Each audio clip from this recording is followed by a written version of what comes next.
A biography, or simply bio, is a detailed description of a person's life. It involves more than just the basic facts like education, work, relationships, and death, but also portrays a subject's experience of these life events. Unlike a profile or curriculum vitae, a biography presents a subject's life story, highlighting various aspects of his or her life, including intimate details of experience, and may include an analysis of the subject's personality. Biographical works are usually non-fiction, but fiction can also be used to portray a person's life. One in-depth form of biographical coverage is called legacy writing. Works in diverse media, from literature to film, form the genre known as biography. An authorized biography is written with the permission, cooperation, and at times, participation of a subject or a subject's heirs. An autobiography is written by the person himself or herself, sometimes with the assistance of a collaborator or ghostwriter. History.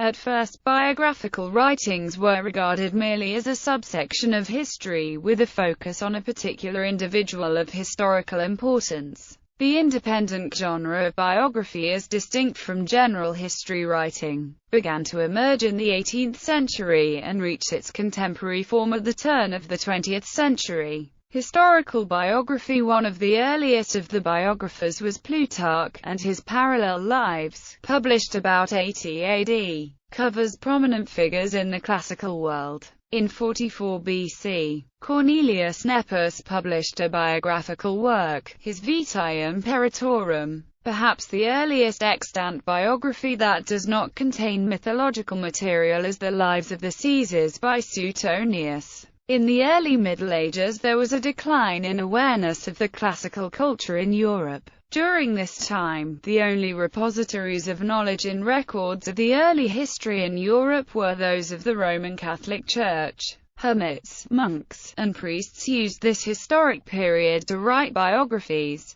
Their subjects were usually restricted to the Church Fathers, martyrs, popes, and saints. Their works were meant to be inspirational to the people and vehicles for conversion to Christianity. One significant secular example of a biography from this period is the life of Charlemagne by his courtier Einhard. In medieval Islamic civilization, similar traditional Muslim biographies of Muhammad and other important figures in the early history of Islam began to be written, beginning the prophetic biography tradition. Early biographical dictionaries were published, his compendia of famous Islamic personalities from the 9th century onwards. They contained more social data for a large segment of the population than other works of that period. The earliest biographical dictionaries initially focused on the lives of the prophets of Islam and their companions, with one of these early examples being the Book of the Major Classes by Ibn Sa'd al-Baghdadi, and then began the documentation of the lives of many other historical figures who lived in the medieval Islamic world.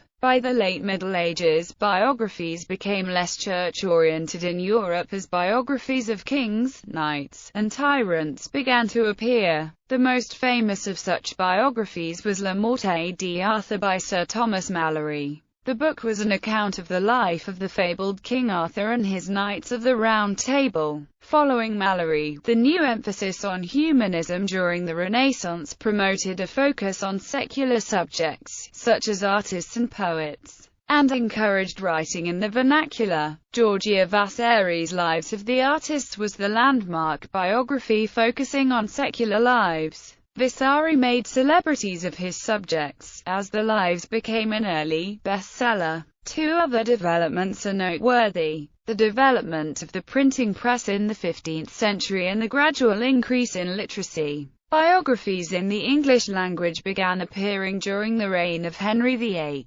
John Fox's Actus and Monuments, better known as Fox's Book of Martyrs, was essentially the first dictionary of the biography in Europe, followed by Thomas Fuller's The History of the Worthies of England, with a distinct focus on public life. Influential in shaping popular conceptions of pirates, A General History of the Pirates, by Charles Johnson, is the prime source for the biographies of many well-known pirates. The American biography followed the English model, incorporating Thomas Carlyle's view that biography was a part of history. Carlyle asserted that the lives of great human beings were essential to understanding society and its institutions, while the historical impulse would remain a strong element in early American biography. American writers carved out a distinct approach. What emerged was a rather didactic form of biography, which sought to shape the individual character of a reader in the process of defining national character. Emergence of the genre, the first modern biography, and a work which exerted considerable influence on the evolution of the genre, was James Boswell's The Life of Samuel Johnson, a biography of lexicographer and man of letters Samuel Johnson, published in 1791. While Boswell's personal acquaintance with his subject only began in 1763, when Johnson was 54 years old, Boswell covered the entirety of Johnson's life by means of additional research, itself an important stage in the development of the modern genre of biography.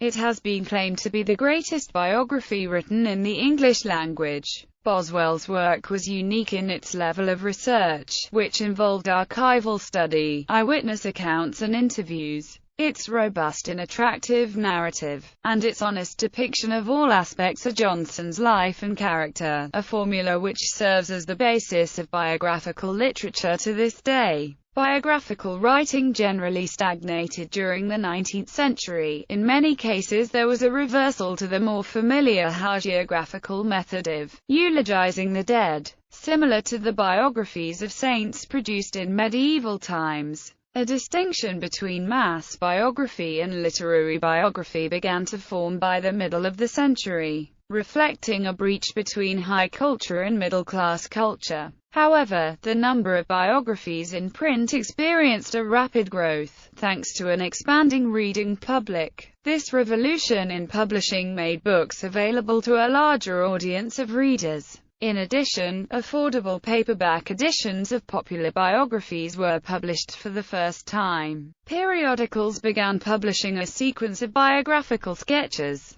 Autobiographies became more popular, as with the rise of education and cheap printing, modern concepts of fame and celebrity began to develop. Autobiographies were written by authors, such as Charles Dickens and Anthony Trollope, philosophers, such as John Stuart Mill, churchmen, Cardinal Newman, and entertainers, P.T. Barnum. Modern biography. The sciences of psychology and sociology were ascendant at the turn of the 20th century and would heavily influence the new century's biographies. The demise of the great man theory of history was indicative of the emerging mindset. Human behavior would be explained through Darwinian theories. Sociological biographies conceived of their subjects' actions as the result of the environment, and tended to downplay individuality. The development of psychoanalysis led to a more penetrating and comprehensive understanding of the biographical subject, and induced biographers to give more emphasis to childhood and adolescence.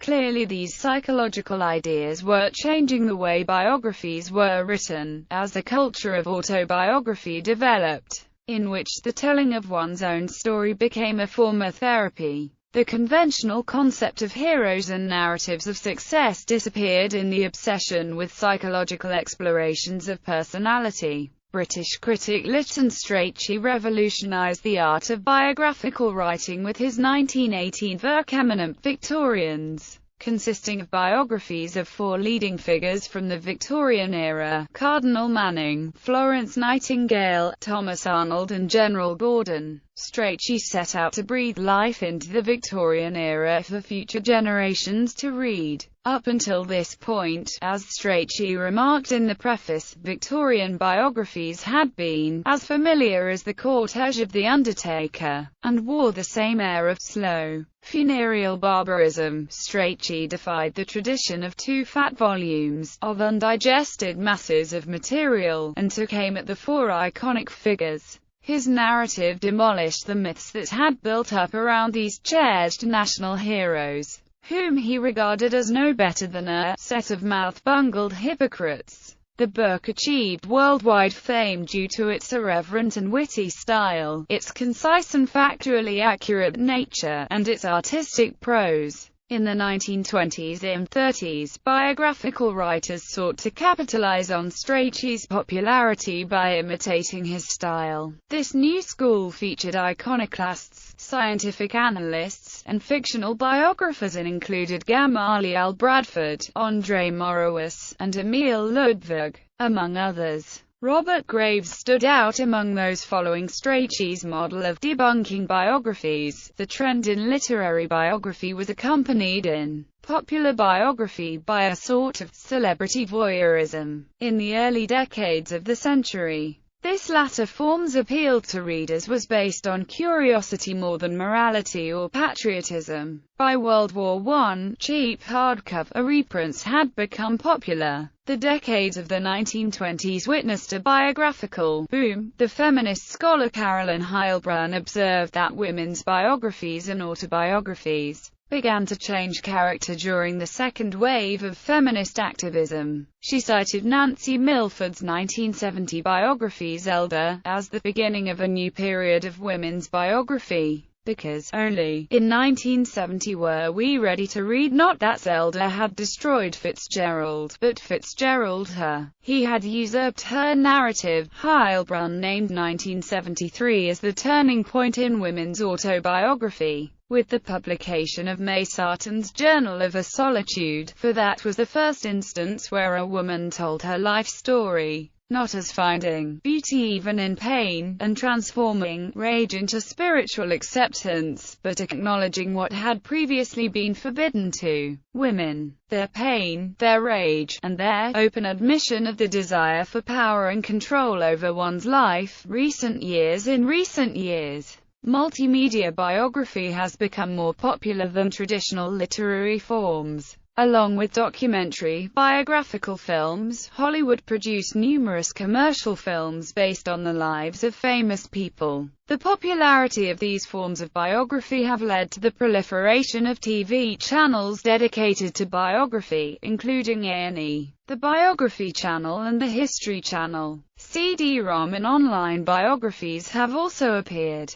Unlike books and films, they often do not tell a chronological narrative. Instead, they are archives of many discrete media elements related to an individual person, including video clips, photographs, and text articles. Biography portraits were created in 2001 by the German artist Ralph Uelzhofer. Media scholar Lev Manovich says that such archives exemplify the database form, allowing users to navigate the materials in many ways. General life writing techniques are a subject of scholarly study. In recent years, debates have arisen as to whether all biographies are fiction, especially when authors are writing about figures from the past. President of Wolfston College at Oxford University, Hermione Lee argues that all history is seen through a perspective that is the product of our contemporary society, and as a result biographical truths are constantly shifting. So the history biographers write about will not be the way that it happened, it will be the way they remembered it. Debates have also arisen concerning the importance of space in life writing. Biographical research